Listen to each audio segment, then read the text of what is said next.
এমন কিছু করব, আবারও বলতেছি, আমেরিকা থেকে, লন্ডন থেকে, প্যারিস থেকে, দুবাই থেকে মানুষ সেখানে ফ্ল্যাট কিনতে হবে। আমরা যাব না, আমরা যাব না, তারা আসবে। সবার বাড়িঘর হবে, এই জন্য স্লোগান দিয়েছি এটার মধ্যে, home for everyone, loan for none. সবার জন্য বাড়ি হবে, লোন নিতে হবে না। তাই আপনাকে স্বপ্ন বাস্তবায়নের জন্য এখানে থাকতে হবে। আর ওই সেন্স থেকে কিন্তু আমি বিজনেসের নাম দিছি স্বপ্ন শহর লিমিটেড। আমার কথা হচ্ছে, স্বপ্ন এখন বাস্তবায়ন হবে স্বপ্নের নামে। আমাদের কাছে জমি আছে, জমিগুলো ডেভেলপ করব। আরেকটা হচ্ছে, আমাদের কাছে প্রচুর বেকার লোক আছে, বার্ডেন, এদের আমরা কর্মসংস্থান করব। আমি খারাপ শব্দ ব্যবহার করছি, কিছু মনে করেন না, বলতেছি বোঝার জন্য যে এগুলো আমাদের জন্য দায়। এদের আপনি যদি মনে করেন এই দায় পরিশোধের কৌশল হচ্ছে কিছু জায়গা জমি বেশি আপনার টাকা দিয়ে দিলাম আর আপনি চলে গেলেন, আমরা টাকা পেলেন, আমার দায় মুক্ত হয়ে গেছি, নো, রং। আপনি আমার থেকে টাকা ফেরত নেওয়ার জন্য আমি আপনার কাছে দায় নই। আমি আপনার কাছে দায় হচ্ছে আপনি বিশ্বাস করে আমার কাছে একটা কর্মসংস্থান পাওয়ার জন্য আসছেন। সো টাকাটা অবশ্যই একটা ফ্যাক্টর, কিন্তু পরেরটা হচ্ছে তাহলে আমার কি হলো? টাকা দিলাম, টাকা ফেরত দিলেন, আমার কি হলো? কারণ আমি জানি আপনার 10,000 টাকা দিলে, ফেরত দিলে আপনাকে খুব বেশি হলে 10,000 টাকা খরচ হইতে 10 দিন লাগবে। তো আমি আপনাকে দিয়ে দিলাম, বাহ, 10,000 টাকা দিয়ে গেলেন, 10 দিনে খরচ করলেন, আপনি সাকসেসফুল হয়ে গেলেন নাকি? রং। আপনি যেই কারণে আমাকে 10,000 টাকা দিচ্ছেন সেই কারণ থেকে কিন্তু আপনি বঞ্চিত হয়েছেন, এবং সেটা আমরা বিবেকের কাছে তখন দায় থেকে দেবো। আর্থিক দায় মুক্ত হয়ে গেছি 10,000 টাকা ফেরত দেওয়াতে, বিবেকের কাছে দায় রয়ে গেছে যে কিরে বাবা, এই লোকটা তো আমার বেশি 10 বছর 12 বছর 10,000 টাকার জন্য অপেক্ষা করে নাই, সে আশা করছে এই 10,000 টাকার মাধ্যমে আমার একটা ব্যবস্থা হবে, আর আমরা সেই লাইনে আগাচ্ছি। এবং এখনো আমি বলবো, আপনারা একটি ব্যক্তিও ডেস্টিনিতে কে থাকবে আমি জানি না, কে দায়িত্ব দিবে আমি জানি না, কারণ মানুষ যে কোনো সময় মারা যায়, আমি মারা গেলে আরেকজনে দিবে। ডেস্টিনি থেকে আপনারা কখনো সহজে বিনিয়োগ ফেরত নেবেন না, বলবেন যে আমাদের কাজ দিতে হবে। We are here for work, not to get hour money back. কারণ যখন আপনি টাকা ব্যাক নেবেন, আপনার সাথে কিন্তু সম্পর্কই শেষ। হু আর ইউ, গেট লস্ট, আপনি গিয়ে ভাগেন, এটা হতে দেবেন না, কখনো না। এইটার নামে হচ্ছে don't let anybody steal your dream. এটাই হচ্ছে কাউকে আপনার স্বপ্ন চুরি করতে দিয়েন না। আপনি এখানে 10,000 টাকা দিয়া ব্যবসা করতে আসেন নাই, আপনাকে স্বপ্ন দেখানো হয়েছে তাই আপনি আসছেন। সেটা কই? টাকার ফেরত নিলেন, স্বপ্ন যে চুরি হয়ে গেল। তাই আপনাকে স্বপ্ন বাস্তবায়নের জন্য এখানে থাকতে হবে। আর ওই সেন্স থেকে কিন্তু আমি বিজনেসের নাম দিছি স্বপ্ন শহর লিমিটেড। আমার কথা হচ্ছে, স্বপ্ন এখন বাস্তবায়ন হবে স্বপ্নের নামে। ইনশাল্লাহ দেখবেন আপনারা, চলেন আমরা সেই স্বপ্ন শহরের কিছু দৃশ্য আগে দেখে নিই।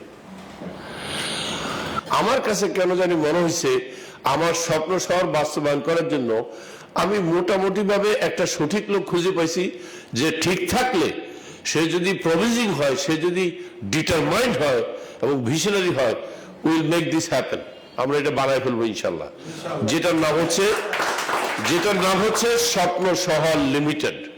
স্বপ্ন শহর গুলো ছেড়ে দেবো, দেখবেন এমন কিছু করবো, আবারও বলতেছি, আমেরিকা থেকে, লন্ডন থেকে, প্যারিস থেকে, দুবাই থেকে মানুষ সেখানে ফ্ল্যাট কিনতে হবে। আমরা যাব না, তারা আসবে। বুঝবে যে না, এখন বাংলাদেশে বিনিয়োগ করার ভালো সময়। বিনিয়োগ করবে, কিন্তু দেখেন আমিও বিনিয়োগ করবো, আমিও প্ল্যান করে ফেলছি। আমার কাছে ভালো লাগছে, রৌফ সাহেব আছে দেখি। রৌফ সাহেব সম্বন্ধে আমার একটা ধারণা হচ্ছে, উনি আসলে কাস্টমার হিসেবে একেবারে মানে কি ওদাই গেছে, কয় যে আওয়াজ হয় না।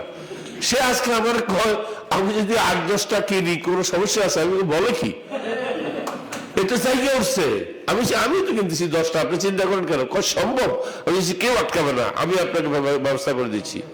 মানে উনি একাধিক কিনতে চায়।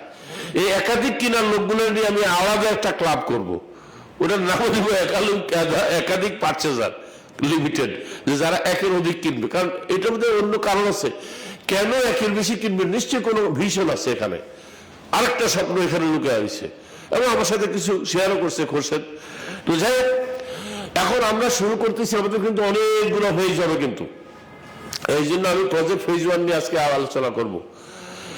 ফেজ 1-এ আমাদের অ্যাপার্টমেন্টের সংখ্যা হচ্ছে 1 মিলিয়ন, 10 লাখ, বিসমিল্লাহ পড়া। এরপরে ফেজ অনেকগুলো হবে কিন্তু, এবং ফেজের মধ্যে আবার ক্যাটাগরি আছে কিন্তু। ফেজ 1-এর মধ্যে ক্যাটাগরি হচ্ছে lower class, middle class, upper class. নিম্নবিত্তদের জন্য, মধ্যবিত্তদের জন্য, উচ্চবিত্তদের জন্য আমরা ফ্ল্যাট বানাবো, বাড়ি বানাবো, ভিলা বানাবো। শুরু করছি নিম্নবিত্তদের দিয়ে। নিম্নবিত্ত কারা? আমি আমার দৃষ্টিতে নিম্নবিত্ত হচ্ছে যাদের এভারেজে মাসে আয় হচ্ছে 1 লাখ টাকা। এটা হচ্ছে আমার দৃষ্টিতে, আমার সাথে আপনাদের একমত হওয়ার কোনো দরকার নাই। এইটা হচ্ছে নিম্নবিত্ত। তাই এখানে যে প্ল্যানটা করেছি, অ্যাপার্টমেন্টগুলো তাদের জন্য তৈরি করা হচ্ছে যারা নিম্নবিত্ত এবং যারা ভাড়ায় থাকে এবং ভাড়ায় কেনা, এবং এখানে কোনো লোন নেওয়ার দরকার নাই, সবার বাড়িঘর হবে। এই জন্য স্লোগান দিয়েছি এটার মধ্যে, home for everyone, loan for none. সবার জন্য বাড়ি হবে, লোন নিতে হবে না। এই স্লোগান দিয়ে শুরু করছি। স্লোগান কিন্তু অনেক আগের, এখনকার না। এই সেই স্বপ্ন শহরের প্রথম ভিউ আমরা দাঁড় করিয়েছি। এই ভিউটা কিন্তু কোনো একটা আন্তর্জাতিক মানের হোটেলের, কিন্তু আপনারা অনেকে হোটেলের নাম শুনছেন, হলিডে ইন। হলিডে ইনের স্ট্রাকচার কিন্তু এইচ এর মতো। আমি সিঙ্গাপুর হলিডে ইনে প্রথম আবিষ্কার করছি। হলিডে ইন কিন্তু খুব বেশি এক্সপেন্সিভ হোটেলও না, আবার একেবারে নিচেও না, রিজনেবল একটা হোটেল, যেখানে আমাদের মতো স্ট্যান্ডার্ডের ব্যবসায়ীরা এফোর্ড করতে পারে। কারণ আমি তার হিলটনে যেতে পারবো না, হিলটন ভেরি এক্সপেন্সিভ। বা আরেকটা আছে কি জানি, রামাদা, আরেকটা এই ধরনের কিছু আছে আরো বেশি এক্সপেন্সিভ। তো এইটা আমার কাছে ভালো লাগছে কেন, যে আমি এমন একটা লুক দিতে চাই নিম্নবিত্তদেরকে, যাদের মন মানসিকতা, মননশীলতা, তাদের চিন্তার উন্নতি ঘটবে, তারা ভাবতে থাকবে। এটা অনেকটা হচ্ছে এরকম, দেখবেন কোন ভদ্র মহিলা যখন সন্তান সম্ভবা হয় কি করে জানেননি? ঘরের মধ্যে সুন্দর সুন্দর বাচ্চাদের ছবি লটকে রাখে। বলেন তো কেন? যাতে তার বাচ্চাটাও এরকম হয় দেখতে। আমি আপনাদেরকে ওরকম ছবি দেখাতে চাই, আপনার ভিতরে যেন ওই জিনিসটা, ওই স্ট্রাকচারটা কাজ করে, যে আমি এরকম একটা বিল্ডিং এর মধ্যে ঢুকতেছি। এখন আপনি ইনসেপ্ট করতেছেন, কনসিভ করতেছেন এখন, কিন্তু এটা হবে।